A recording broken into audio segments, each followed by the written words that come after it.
Um, Hello, everyone. This is John. If you can hear us, let me know. Let us know if our mics are working. That's always a big problem on the stream for some reason.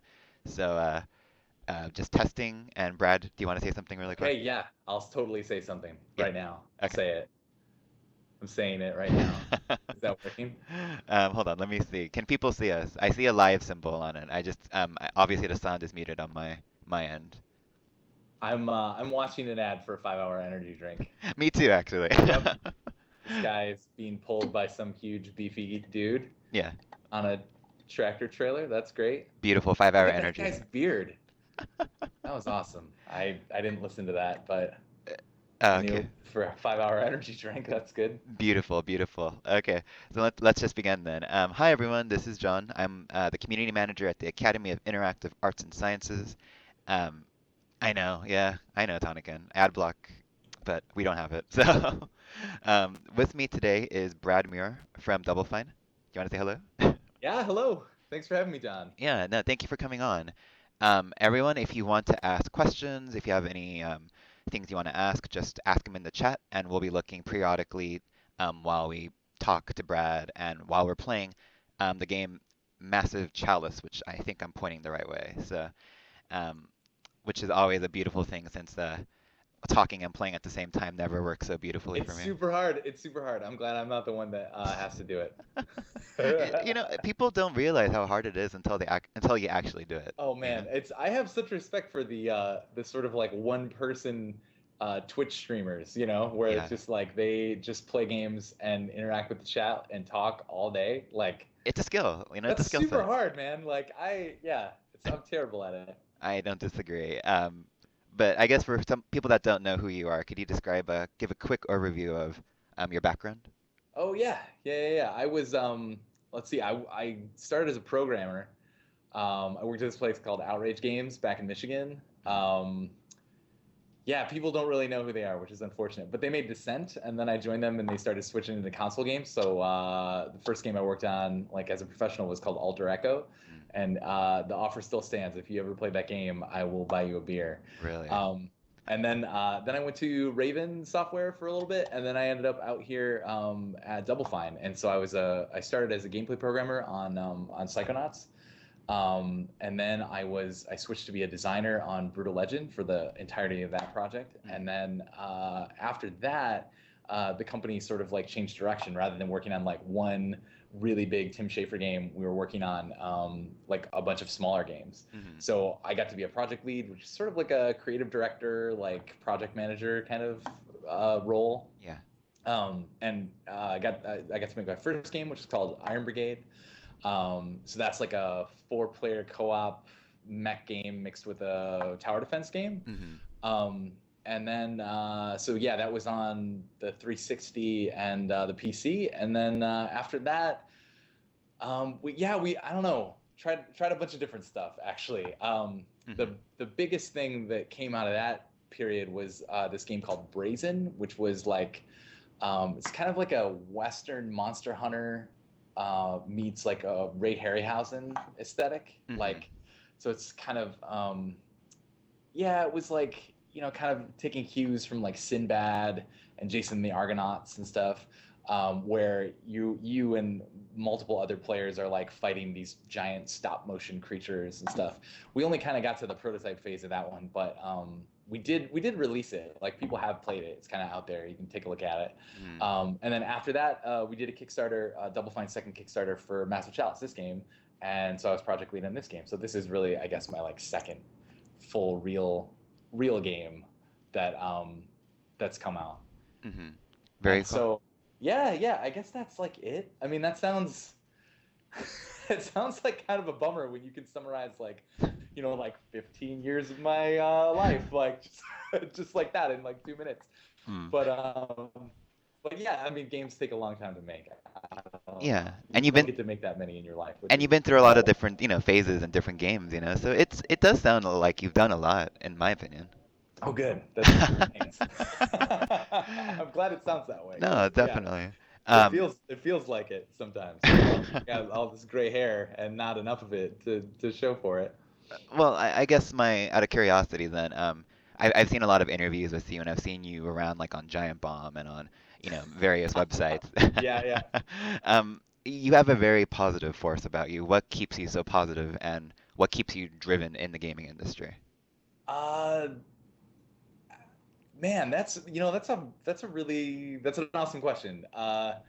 I never really thought of myself as like a super positive force. I feel like even in my work, I'm usually, like everybody's their harshest critic. Like I really identify with that. I feel like the way that I make stuff better and improve it is by like really focusing on the negative stuff Mm, and kind of like trying to get rid of it. Um, and I think before, I think I tended to have like I feel like that colored like my worldview a little bit mm, before I became a lead, and I didn't understand like power of positive thinking stuff. It's so cheesy, but yeah. I don't think that I really identified with that until I like became a lead, and it was actually Twitter. This sounds so weird. Twitter is a weird thing. I feel like 140 characters is the perfect amount to be like a snarky asshole. Like they figured it out, Uh-huh. and that's one of the reasons why it's so popular. Is that like people are just like mean bastards all day long on Twitter, and so Oh wait. like when Yeah. it came time to promote the first game, Iron Brigade. It came time to like promote that, and we didn't have a lot of money, so it was like, okay, like you gotta go do the press tour and like get on Twitter and like do whatever you can to promote the game. And I was like, the Twitter's terrible.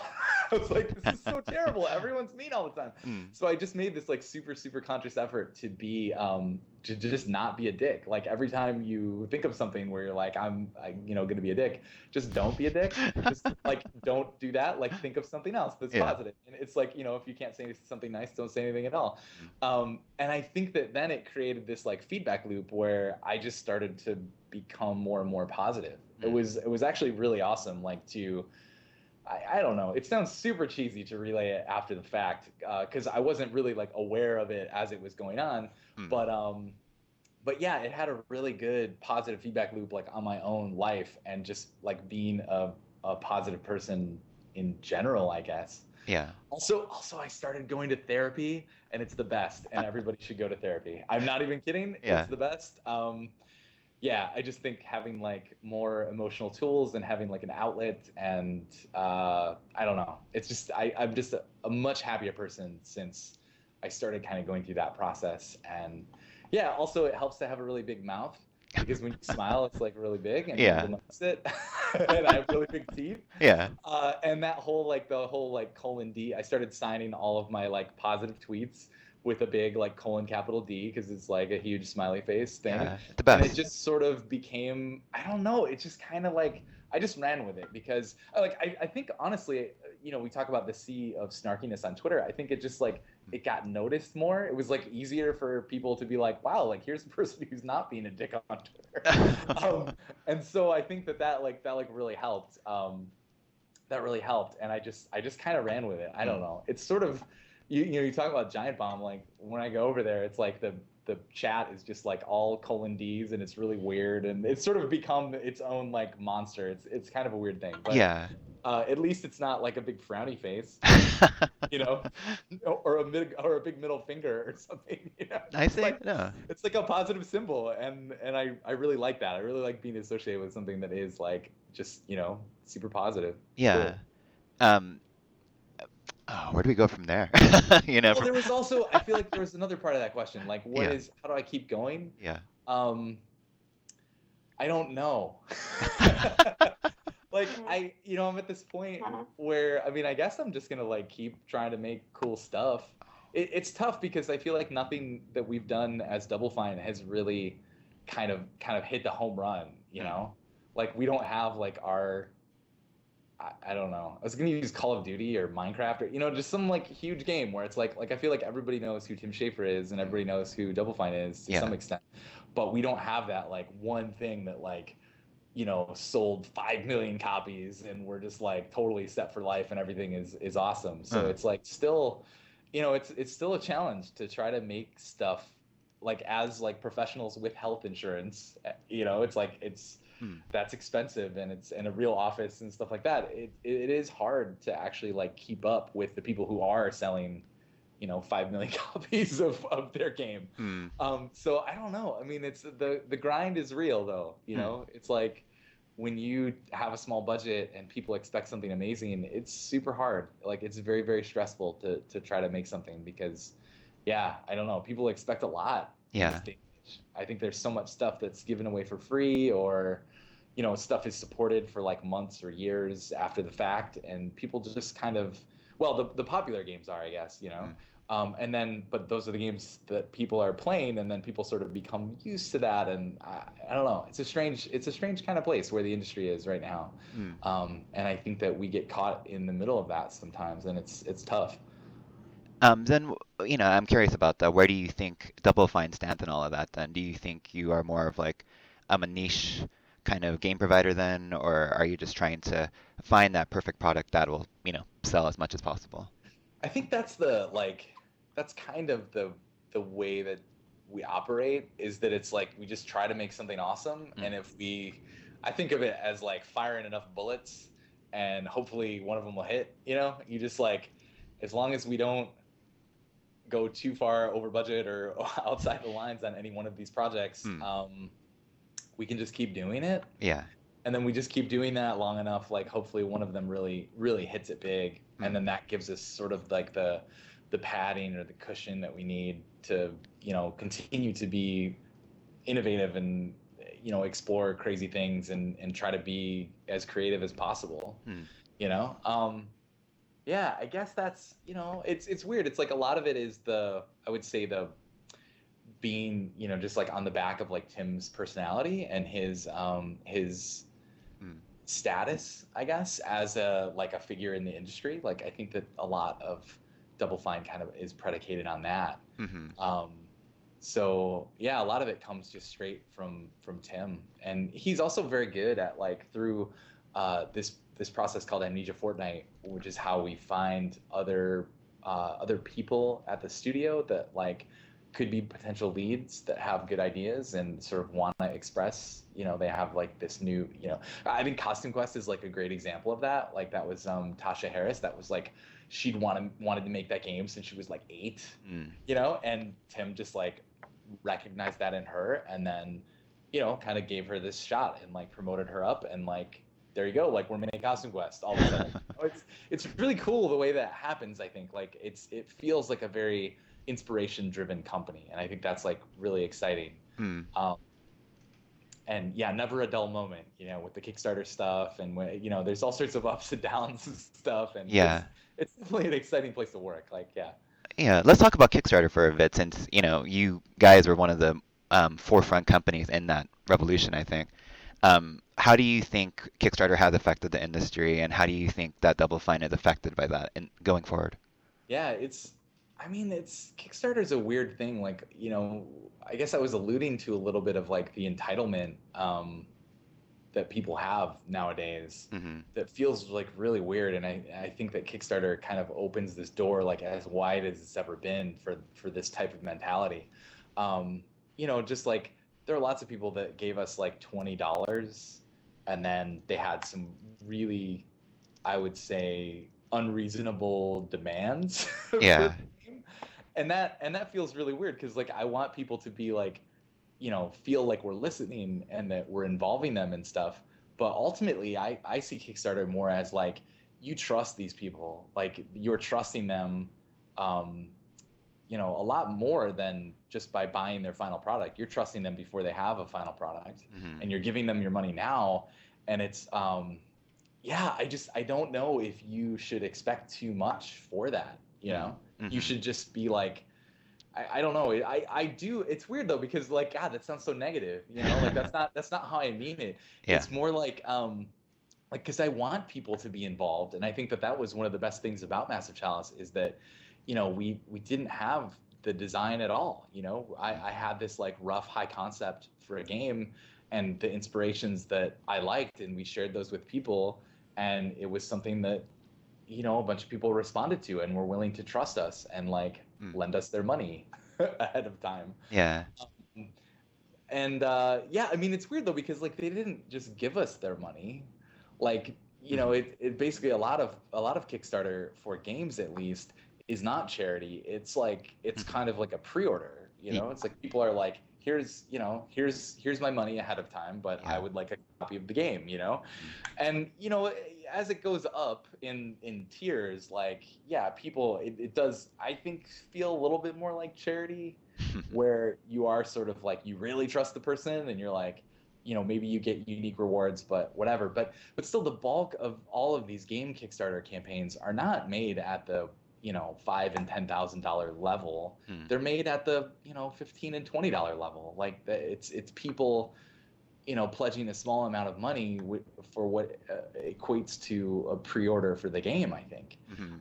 I think that that's how it's viewed, and I think that that's just interesting. Thinking that like if you pre-order the game, like I don't know if the developer really has to listen to every single thing that you say. Like Mm. I don't think they're obligated to do that actually. Like, Mhm. and so that's like a little bit weird that I think people take it a little too far sometimes. That being said, it's a vocal minority. There are so many people that I meet that back Massive Chalice, and they're like, "Is it done yet?" And I'm like, "Yeah, it's in early access. Like, you can just download it right now and check it out." And they're Yeah. like, "No, no, no. I'll just wait till it's totally done. No big deal." I'm just glad I gave you the money. Like, I trust you guys. Cool. I delete all the emails. And it's so funny because like we worked so hard to try to include the community. Mm. Like we worked so hard. Like we did this thing called the team stream where like every 2 weeks for the entire duration of the project, like 2 years, Mm. we would like get on Twitch and like answer. Like, we would show people the exact state of the game, Yeah. and we would walk them through like how we made this part of it, Mm.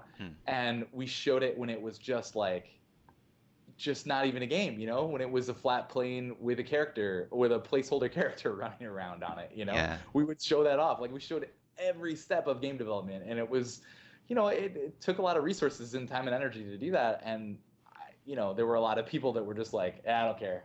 They were Mm. like, they're like, whatever, whatever, man. I just want to play the game at the end because Yeah. people are really busy, But for the people that care, I thought it was awesome. It was like a great way of getting people involved and getting their ideas and sort of like yeah, just really making them feel involved. And I mean, yeah, God, that sounds bad too. It's not just about making them feel involved, it's like actually involving them, and Yeah.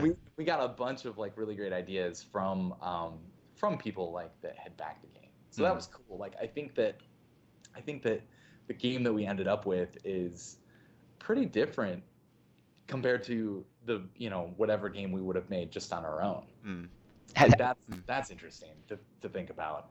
um Mm. I don't know exactly what those differences are. It's really tough to think about that, but just the feedback that we got was amazing. Like Yeah. just having people comment on it all the time. And there was a really hardcore, kind of like a small hardcore group of people that followed the project the entire time, and it was just like it Mm. was really cool to interact with them. And yeah, it was cool. Interesting. Interesting. I know people are asking questions, so I will ask these questions as we're going along here. These are more related to the game, of course. One of the questions is there any DLC plans for Massive Chalice?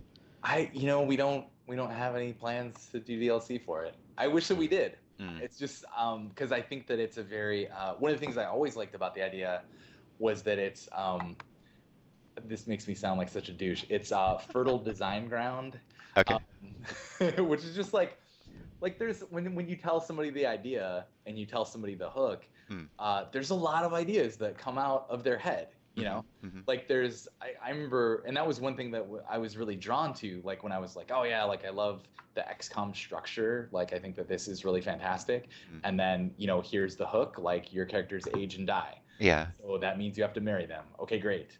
But then people are like, oh my God, there could be a monster that like ages you permanently, and like there could be a ring of immortality, and there could be, it's like just like I don't know, idea diarrhea. It's just like shooting out of their mouth. That's Mm. a really gross visual. Sorry. But just like just like people just have this like, oh man, like all these like cool ideas.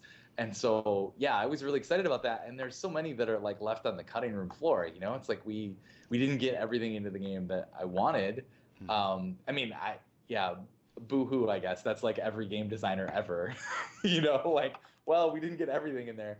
But yeah, I think that we could have made a really excellent expansion for this game where we really like lean into some of the mechanics and flesh it out more. You know, I feel like it's the kind of game where you don't mind starting over, and I think that like new classes, new enemies, new maps, Mm. new equipment, new everything like would really make you want to start a new playthrough, and it wouldn't feel bad at all. You know, like I Yeah. think it would really enhance the experience.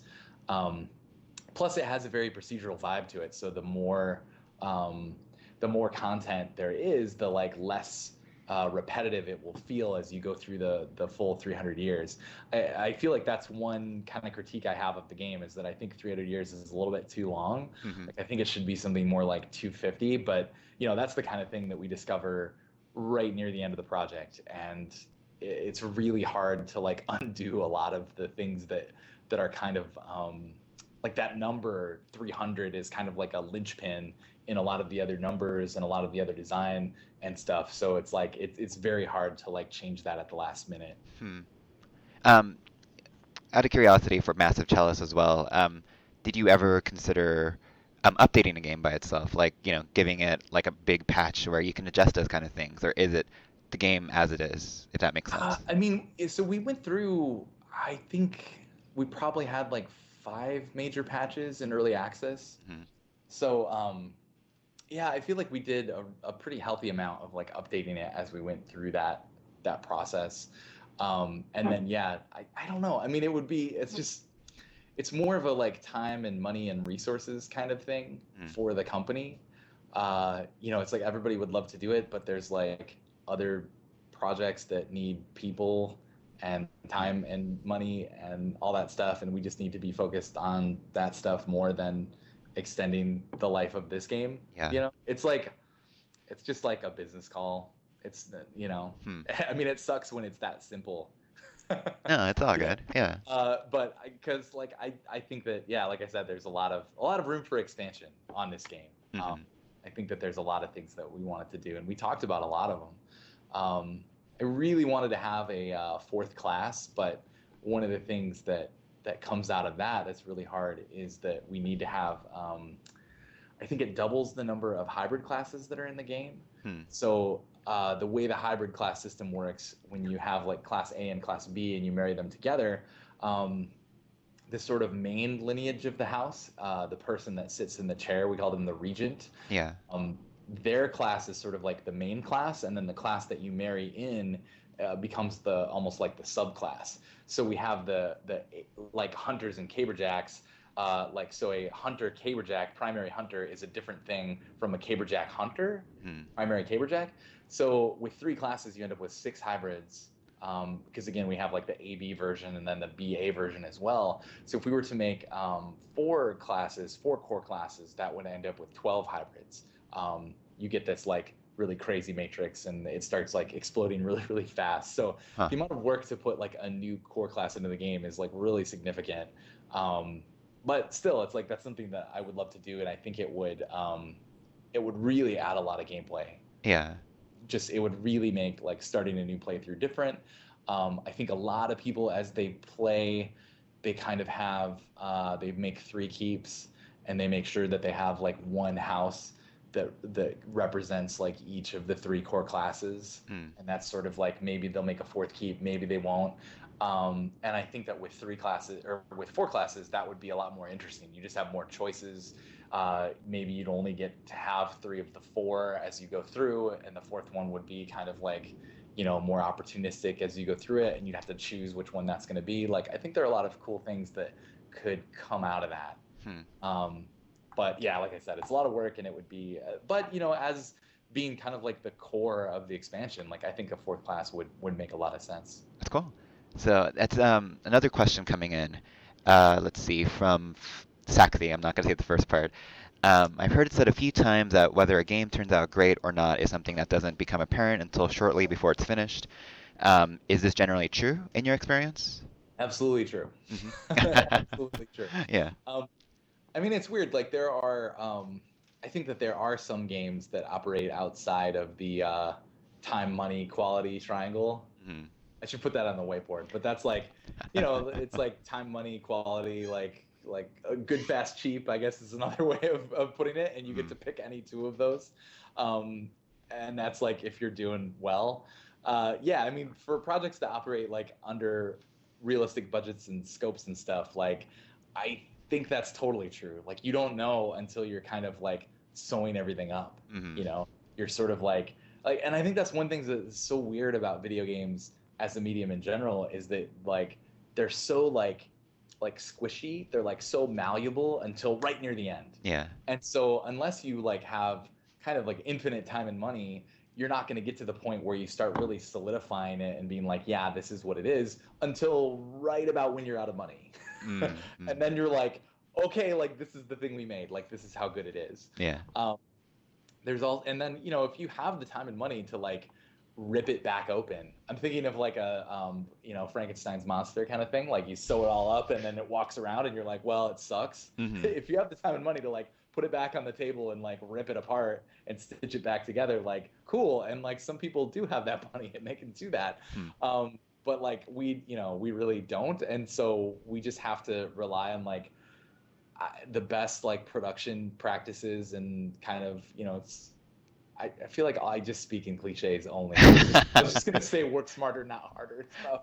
Just for today, just for That's so today. terrible. No, it's all the time. It's like I feel like I'm turning into my dad or something.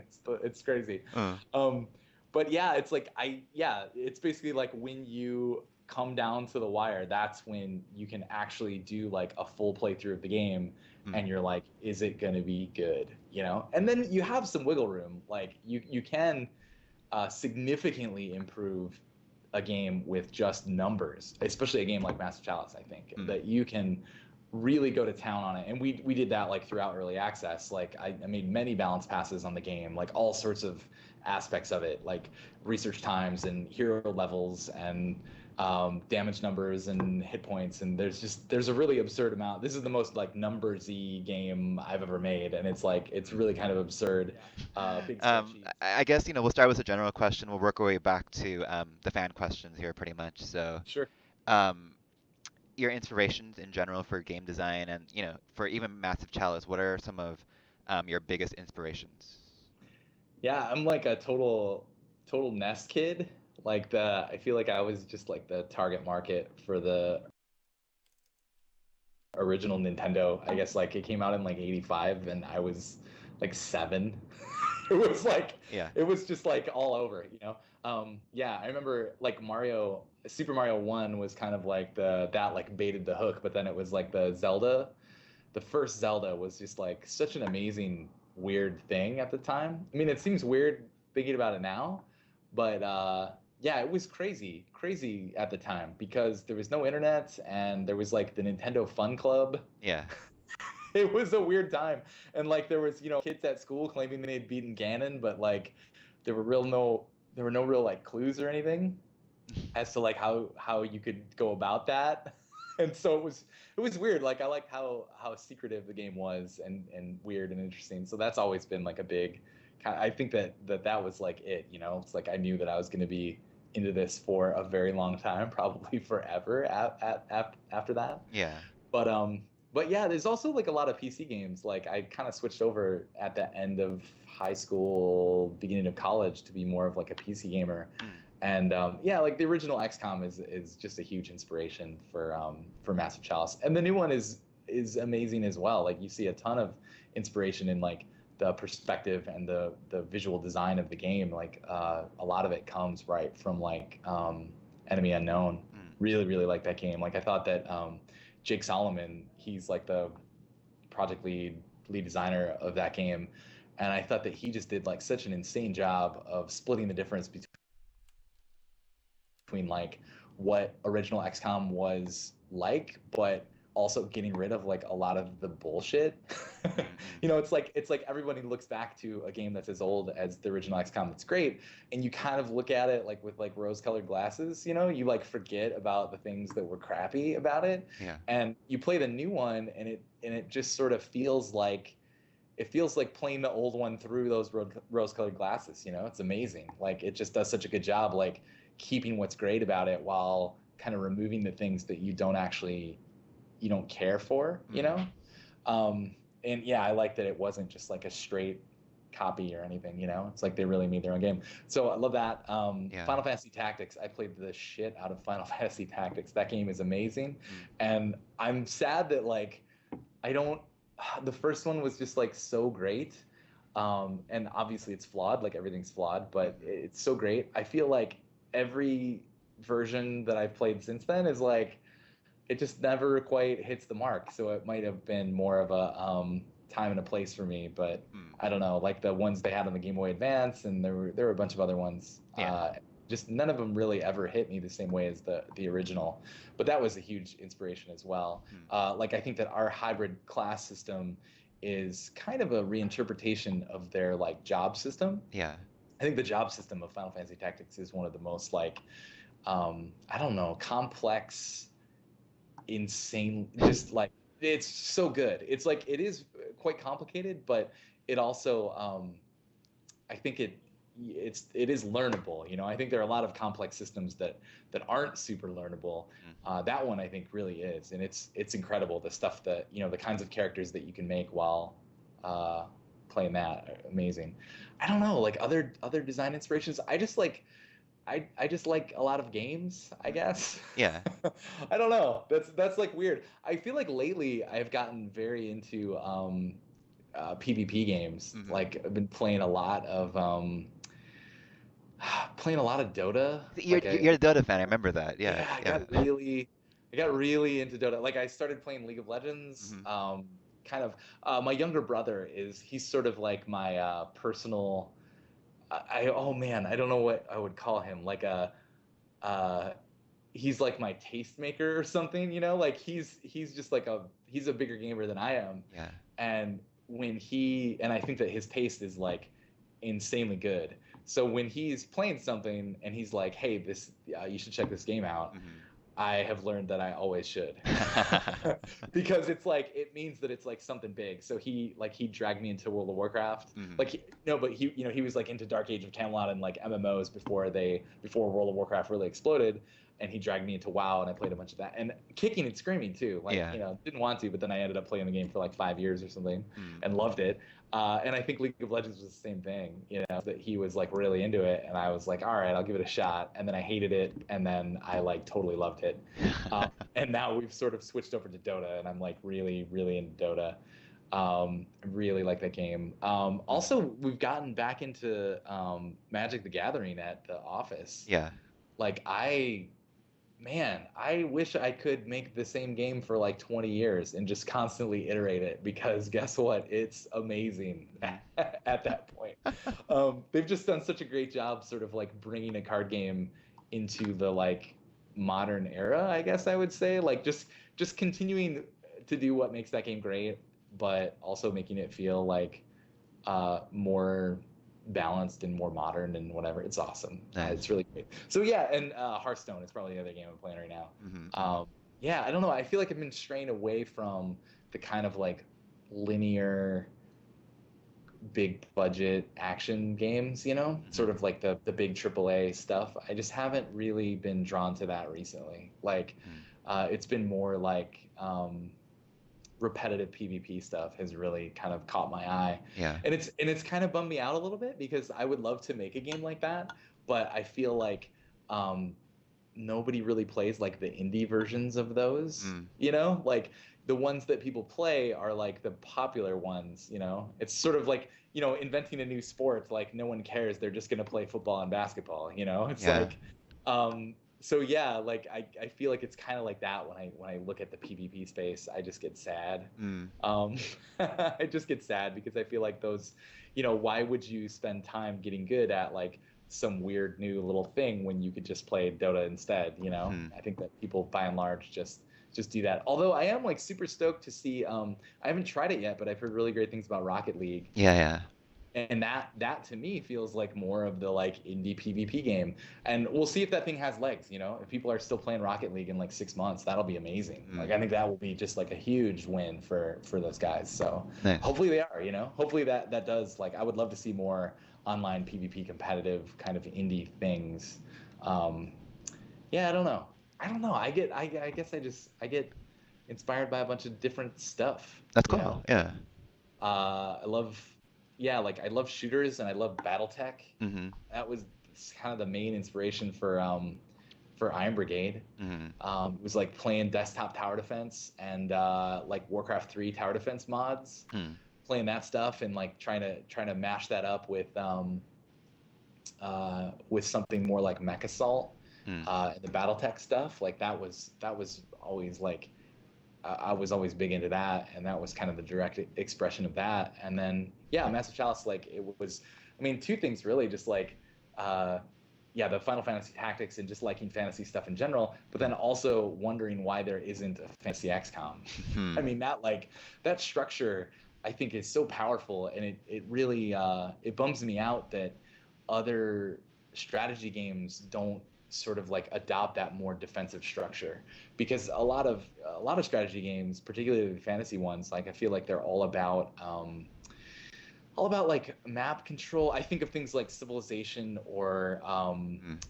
Heroes of Might and Magic, and it's all about moving pieces around on a board and stuff. And I think that that just leads you down a very specific kind of a more offensive style of game. And I've always loved that more defensive style of XCOM, where you don't know when the aliens are going to attack, and you have to just sort of like trust that you've made the right decisions, and then you run the clock and you see the sun spin around the earth and you just cross your fingers and like hopefully your research finishes before the aliens attack again. I really like that like you never really, until the end of the game, you never really get to take it to go to the offensive. Hmm. I thought that was really great, and it would work really well for a fantasy structure, and so that was like Massive Chalice. But Including the permadeath system as well. You seem to really adopt that. yeah, Yeah. yeah, I totally love that. The thing that I don't like about it is that most people, I think, when they play one of these tactical RPGs with that has permadeath, Hmm. and they lose their favorite character, they just like will reload the game. They like won't suffer a death of one of their favorite characters, Hmm. and so our permadeath system, the aging system specifically in Master Chalice, was really designed to kind of like try to like ease people into the permadeath concept and sort of get them to experience what it's like to have one of your characters die in combat, and like Hmm. that character is going to die anyway. Like they're gonna pass away in a few years. Yeah. Also, maybe they're like 78. It's going to be their last fight no matter what. Hmm. So yeah, it's like it makes it a lot more okay to just kind of like keep plowing forward, Yeah. and it also gets you to mix up your party all the time, which I like, just because you're going to be hit with attacks while, maybe your kind of like major bloodline only has like the people that were retired and then children. And so you have nobody who's of age who can actually like fight from Hmm. that house. So you'll have to, go without a specific class or go without sort of the cornerstone of your strategy. It really forces you to try new things all the time, and engage with a lot of the different systems. Whereas something like any of these other tactical RPGs, really, a lot of players, I feel like they tend to just sort of path of least resistance. They find something that works and then they just hammer it. They just stick with it. They just have like their exact composition. It's like in the new XCOM, they'll be like, oh, I have two snipers, two heavies, one assault, and one support, and Hmm. that's what I have throughout the entire game. And if you lose a guy, you just reload. Like I don't think that you should have to play iron mode in order to actually like experience that permadeath system. Hmm. And that was my like number one design goal with Massive Chalice, is to get you to like engage in the permadeath stuff in a meaningful way and kind of shake up your party all the time. Yeah. Interesting. Um, Going back, there's another fan question I wanted to get to. They said even though you guys have very diverse amounts of game at Double Fine, you do seem to adopt like a cartoony, more whimsical style. Is that done on purpose? Is there a reason behind that? I think that's kind of core to the company. Hmm. It's like I think that Tim is always trying to do something that's a little bit different. Yeah. um and I think that, yeah, I don't think you'll ever see like a realistic like a photorealistic game that comes out of Double Fine. Like I just don't think that's possible. I think that if you look at my two games, I think that they stray a little bit farther towards that direction. Hmm. than some of our other stuff. You know, like yeah, if you compare Costume Quest to like Iron Brigade, you're gonna see a big difference like in art style, and that's totally fine. But Iron Brigade still is stylized. You know, like you Yeah. play that game, the humans are very stylized, and yeah, and I think it's just about like you can just express a lot more in a stylized like human character than you can in like just a you know photorealistically rendered person. Mm. Like I think that that's more of a technical art challenge than actually like expressing your true creativity Mm. when you're like this guy just looks like a guy. Like that's just I just don't think that Tim or really most people that work at Double Fine find that to be like a satisfying challenge. Like Mm. it definitely is a challenge, and like I'm not knocking the people that do that. Like it's very hard to render a guy and have it look as much like a guy as possible. But yeah, I just think we just try to sidestep that whole thing and just try to focus more on the creativity of like, well, what if he didn't look exactly like a guy? Mm. you know, like I just think that there's a lot of you're leaving a lot on the table if that's your creative design. Is like, yeah, he's a guy. Okay, next thing. It's like, all right. So yeah, I think that I think it's definitely intentional, and I don't think you'll ever see just like a straight ahead realistically rendered game from Double Fine. Mm. It would make me sad if we did, I think. It Uh, would be I mm. think it would be like off brand, it would feel weird. That You wouldn't really understand it.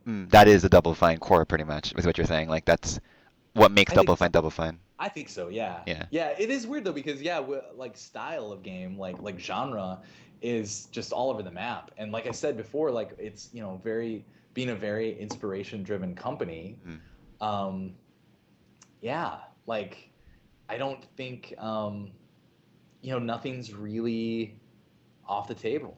Like Mm. if somebody comes up with a great idea and it's, I'm trying to think of like things we haven't done, Mm. if they're like, hey, here's this. I mean, some things are like technically hard. If somebody's like, I got a great idea for an MMO, Yeah. like I don't know if we would really jump on that one right away. Mm. Um, but like a racing game, like I feel like we've never really made a pure racing game, Mm. or yeah, or like a couch co-op game, or so I don't know. Like there's just so many genres out there, and I think that yeah, I don't know. I think that's cool that it's Yeah. like that it doesn't have to be like a shooter to be a Double Fine game or an adventure game or a platformer or whatever. It just, but it does feel like there's a common thread Mm. between all. Interesting. Um, Another question from a fan. Do you ever watch speed games done quick? And if so, are you ever Oh yeah, inspired by that? I actually did not watch a lot of it this year. I've watched some of it in prior years, and I think it's super awesome. Like Mm. I think it's a really great thing. It's cool. The community around it, I think, is really awesome, and the fact that it's for charity is like super awesome. I love that. Yeah. Is it inspirational? It's a bit weird, like as a developer, to watch people essentially like break your game Mm. sometimes. We had one of the top speedrunners of Psychonauts. We had them in the office, Mm. and the documentary guys, the Two Player Productions, Yeah. they filmed the whole thing, and like you should totally watch this. It's on YouTube, and it's super crazy having like it's everybody that still works at Double Fine that worked on Psychonauts and Mm. Tim, and we're sitting and we're watching this guy play do a full speed run, a complete speed run of Psychonauts. And the things that he's doing to the game are like so absurd. Hmm. And, like the weird mobility tricks that he's doing and the way that he's like essentially cutting out like huge swaths of the game Yeah. is like, it's kind of like unsettling because, you spend all this time like crafting these moments and whatever, and then somebody just like blazes right past them. So it's like it's kind of sad to see it treated that way in Mm. in a way, but it's also really cool seeing someone like love something so much that they want to like I don't know it's two things. It's one like seeing them love it so much that they just want to like crack the bones and like suck the marrow out of it. They just Yeah. like, oh, they just love it so much. And then also like playing the game in a different way than you had designed. I mean, I think that's something that's pretty it's unique to games. It's Mm. like I, we can we do our best to like craft an experience, but we don't know exactly what experience people are going to have. Mm. Whereas like I don't know, like a movie. Like everybody kind of experiences the movie in the same way. Like, Mm. whereas like a game, I mean, that's a huge difference. Like someone doing a speed run versus somebody playing the game for the first time. Like very very different Yeah. kinds of experiences that they're having and ways that they're like breaking the game. But yeah, like seeing him just there was yeah, and also I'm trying to think if there are any things that like I specifically did that that got busted. Hmm. Not really. There were some things that I helped out on that got circumvented, and I was like, oh, it was pretty. Oh yeah, you know what? There's one boss battle. You fight this huge, gigantic sensor on on this cube, Yeah. and he found a way to like. So the cube has relative gravity, so like you run around on this face of the cube, and then if you jump off the edge, you'll. This is now up, and you'll be Hmm. running on this face of the cube. And he found a way of like standing right here on the edge, where the huge monster would get right here, and then try to do this melee attack Yeah. over and over and over and over, and he would just miss. And it was the worst. And I like worked on the behavior for that thing. I didn't even know you could do that. So just watching them completely like exploit the AI like that and just like beat the boss like in like you know tens. It's a magical feeling though in a way, isn't it? It was crazy. It was Yeah. cool. Yeah, I mean, it definitely was cool to see somebody really like go to town on the game like that. That was pretty cool. Nice. Um, did you by any chance work on stacking, or do you have any knowledge about that? There's someone asking a lot of questions about it, so I just had to Um, ask. it's amazing. I did not work on it at all. Mm-hmm. That phase of the company, we basically split up into like kind of four little mini groups, Mm. and we were making like four different games at once. And so, yeah, it's like everybody was so busy and so heads down on their own like little thing that it was there wasn't a lot of overlap. Mm-mm. And Got it. they all finished about the same time as well. Nice. So yeah, I didn't really didn't really work on it. Sorry. Oh, it's okay. Um, I guess for you, you talked about what you've been playing this year. What are you looking forward to for the rest of the year or for 2016? Oh man, I talked about Dota. I'm like super into Dota right now. I feel like there's this big explosion of like people trying to make the I guess what I would call like a shooter MOBA, Mm-hmm.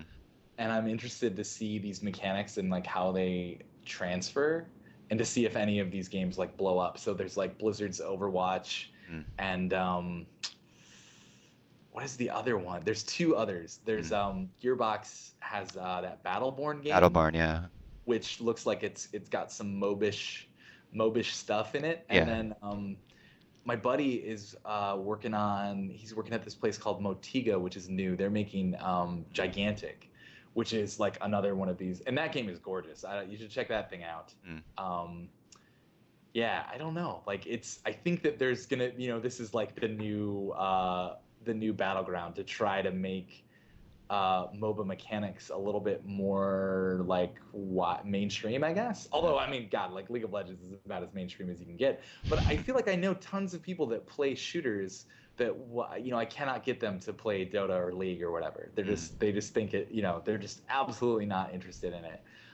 So I think that's going to be really interesting. I'm kind of like that one is almost like more like industry curiosity than like super hype for those things. Yeah.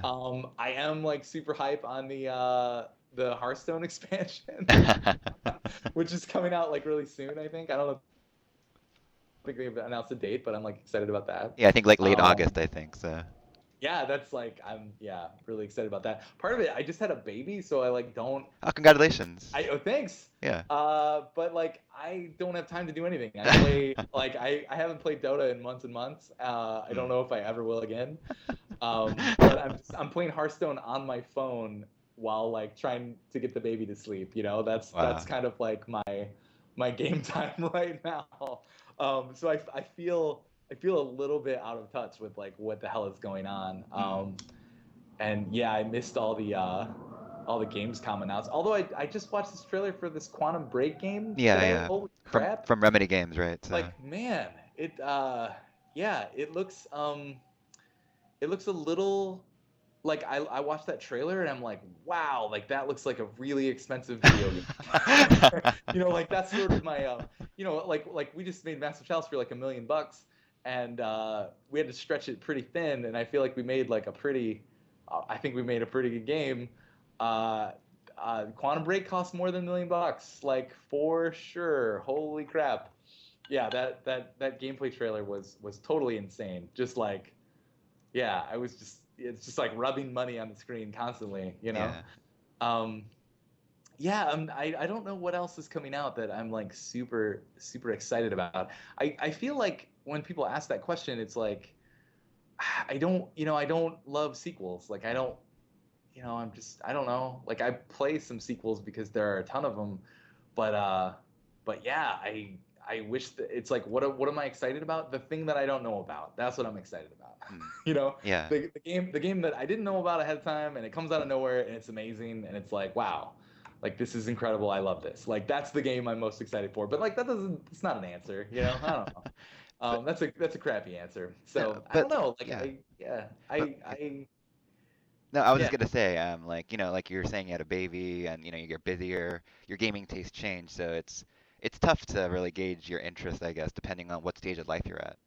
yeah that is yeah that's pretty crazy when being younger, it's like you have more time than money, Hmm. and then that sort of like crosses over at a certain point, and then it's like, man, it sort of sucks that I feel like the games that I'm into are the kind of games that you can spend like hundreds of hours on. Hmm. I don't have hundreds of hours to spend on games anymore, so like that's awkward. Um, yeah, I wish I was like really into those like tight 2 hour narrative experiences, but I'm just like those are cool, but I feel like I'm just not as into those as I should be or something right now. Mm, It's more of these like big deep PvP games that have really kind of like grabbed my attention. mm. And a couple more questions. I know we're running out of time here. I don't want to take up too much of your time. Well, one question is, with more and more AAA, uh, AA titles tending to shift to free to play, would Double Fine ever consider that as an option in the future? Oh, we made a game for mobile stuff called Middle Manager of Justice that was free to play. Hmm. Like, you should check it out. The thing that we learned about that is that we're probably never going to do it again. Really? Well, at least in the mobile space. Mm, Like, I think that the decision to do that was made kind of while the rules were still being written, I think, mm, for mobile stuff. And, you look at the top 10 or 50 or whatever of mobile, and it's these games that are spending like crazy amounts of acquisition fees, like advertising fees to acquire new players, and then they're looking for whales that are going to spend like a ton of money on their games. mm, It's just it's sort of a distasteful practice the way that people do it on mobile. mm. Um, I haven't seen a like really great implementation of a free to play game on mobile where I'm like, wow, that feels great. Actually, you know what? It's Crossy Road. Mhm. But Crossy Road is like a phenomenon. It's not like there are a bunch of different kinds of Crossy Roads up there. It's like there's just Crossy Road up Yeah. there. Uh-huh. Most of the time it's like Clash of Clans and Game of War and like those games where, you're the purchases are really driven by like negative emotion. Yeah. um, I don't like that at all. Like yeah, it bums me out. Mm, And so I think with Middle Manager of Justice, we tried to be like as light-handed as possible with it. I didn't work on that game, but I like, was mm. here while it kind of went out the door, Yeah. and tried to be like just very like nice and light-handed with it. And then it didn't really get popular or make money. And but a lot of people played it. It's like a weird fine line. I don't know, but I'm much more like I have no real problem. Like since I play like League and Dota, like I have no problem with free to play as a concept. It's just that like those things, the way that they do it is more driven off positive emotion. It's like Mm, you play the game, it's free, you like it, you play it for a long time, and then maybe you'll spend some money on it, mhm, and you mhm, feel good about it because you feel like you're supporting the developer and stuff. mm. And man, if you look at the whole Dota's big tournament that's going on right now, international, like people are so stoked to like fork over their money and like add it to this big prize pool and feel like they're legitimizing the sport and all this stuff. They're Right. just like super excited about it. You know, it's definitely driven by positive emotion. Like people want to spend money. They feel good about spending money on the game. Mm, That's awesome. You know, if we could do something like that, yeah. But I feel like those experiences right now are really expensive to make, you know, and you got to support them for a very long time because I think that there is a thing where, you know, most people do play those games for a really long time without spending money, and then they spend, you know, mm. a decent amount, you know, Yeah. once they kind of get really hooked and they feel really good about spending money on things, they will. And I think that, yeah, you just need to have a lot of money hanging around that you can invest into the game like over Mm. years, really, after launch. Yeah. Um, I think that's the only way that you can really do it. I I guess don't know. yeah, it's a dilemma, right? It's a dilemma of time, money, like you were saying in the Oh, very beginning. it's really tough. Yeah. Yeah. I mean, there's something like I wish it were just like easier to, you know, like I don't know if it was like the way that I was raised or whatever, but it's like I just want to like work hard and make something cool and sell it for a fair price and then sell 5 million copies. You Mm, know, mm. like that would be fine. Like that would be fine. But I feel like the economics of games are completely insane and I don't understand them anymore because Mm. you've got Steam sales just like completely ripping up the landscape all the time and people like are conditioned to wait for sales and stuff like that and that gets crazy. Yeah. And then you've got free to play stuff running rampant all over the place. It's just very different, you know. I actually didn't think that this new console generation was gonna be as successful as it has been. Mm. Like, because I feel like the pendulum had swung so far the other direction, Right. where PC games were like kind of felt like they were really taking over, and indie games were all over the place, and everything was amazing. I thought the new consoles were kind of just gonna be average, you Mm-hmm. know. Mm-hmm. But I feel like they've really people were hungry for like those big like mega triple A huge, you know, like Metal Gear Solid. The new Metal Gear Solid's coming out, and people are like losing their mind over it, you know. And that's like a hugely expensive game, but then it's got that like $60 entry fee, you know. It's Mm-hmm. like, and so they'll make it back, you know. Um, yeah, I just didn't think that was gonna happen. I thought it was gonna continue to be weirder, but I don't know. I'm always wrong. I'm not a. That's why I'm not an analyst. I think most people are wrong though. We Oh no, I no, don't, yeah, yeah. yeah, and it feels like it's changing all the time. That's the Uh-huh. other thing that's weird. You know, I also like, yeah, I don't want to feel like we're chasing anything. Like I just want us to do our thing. You Mm, know, and like I said, like shoot the bullets. You know, shoot more bullets, and hopefully one of them really hits it. You know, really hits it big. mm. Very cool. Well, I mean, hopefully, I do hope one of your games really do reach a mass audience. Like I think the ideas and the creativity is definitely there for sure. Yeah, it'd be great. Thanks. I do think that you know, sometimes that works against us, you know, is that it can be a little bit too weird maybe for Mm, people. I don't know. Um and yeah, that was a big thing for me on Massive Chalice is that like I didn't want to make a fantasy game that had like orcs and elves and dragons in it. But you know what people like? Orcs and elves and dragons. yeah, yeah. Like it's you know it's tough it's tough when like we spent a lot of time and money like trying to design enemies that were like new and different and had you know new mechanics and whatever Mm, uh, and it's like yeah it's like we could have just put orcs and elves in there. Yeah, that would we would have spent significantly less money uh, uh, you know just like creating you know the enemies for the games if they were all orcs and goblins and stuff. But yeah, it's just like you want to stay true to yourself. You know, you don't uh, want to just kind of go with the like simple things that you know are going to be slam dunks. mhm. Because I mean that's I guess that's the other thing. If you just put the orcs and elves and dragons in your game, well now they're like you're selling your game alongside you know All the 50 other ones, yeah. have orcs and elves and dragons in them. So, yeah, I think that I would rather do it this way, where we try to be a little more original, Mm, and then just see where it, you know, see where it ends up in the end. very cool. I think we went deeper than I imagined us going, and this is pretty good actually. Well, good, good. Yeah. I never know where it's gonna end up, but Well, I know I've taken up an hour of your time, and I really appreciate it. I'm sure everyone here appreciates it as well. it's Um, awesome. yeah, Thanks for having me. This has no, been great. definitely. Just as a quick mental note, what are you working on next, and where can people find you on Twitter Oh or man. on social media? I can't talk about what we're working on next. Ah, it's It's okay. top secret. I hate this though, because the great thing about Master Chalice is that we only worked on it for about a month before we kickstarted it, and then I Mhm. could talk about it all I wanted. And like I said, I have a big mouth. It's really nice to be able to talk about your project and just like whatever. Yeah. Um, but yeah, we're working on some like stuff that has to be underground for a while, which is kind of weird. It feels weird. um, but yeah, it's yeah. So I don't know. We'll be announcing stuff soon, and hopefully it'll be really exciting and it'll be awesome, and we'll see. But yeah, it's not going to be for a bit. Um, let's see. You can totally email me, brad@doublefine.com. That's pretty easy. And then my Twitter handle is weird. It's at Mr. Muir, so MrMooear. Mm. I like Twitter. You see a lot of happy faces on Twitter. I like it. Definitely. Don't be a snarky bitch, or I'll block you. Oh my Those gosh. are the rules. Those are the rules. And B, to try to be positive.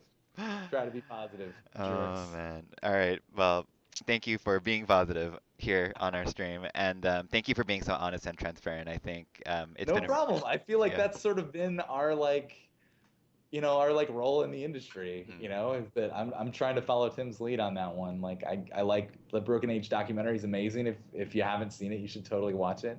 mhm. And we've got like a bunch of documentary stuff on Master Chalice as well. If you want to, if you like seeing me talk, there's a lot of that. Very cool. We'll put the descriptions in the link in the archive on YouTube when it goes up in a day or two, so that will all be there for sure. Uh, Cool. yeah, so thank you again, Brad. Thank you again, everyone, for watching. Really appreciate it. We'll be back next week, same time, same place, and we'll keep you updated on Twitter for the archive link, and I'll send it to Brad as well if you want to retweet it. So, I absolutely will. all right, Absolutely will. awesome. Thanks for having me. Thank you. Thank you all for watching. We'll Okay. see you guys next week. Bye. Yeah. See.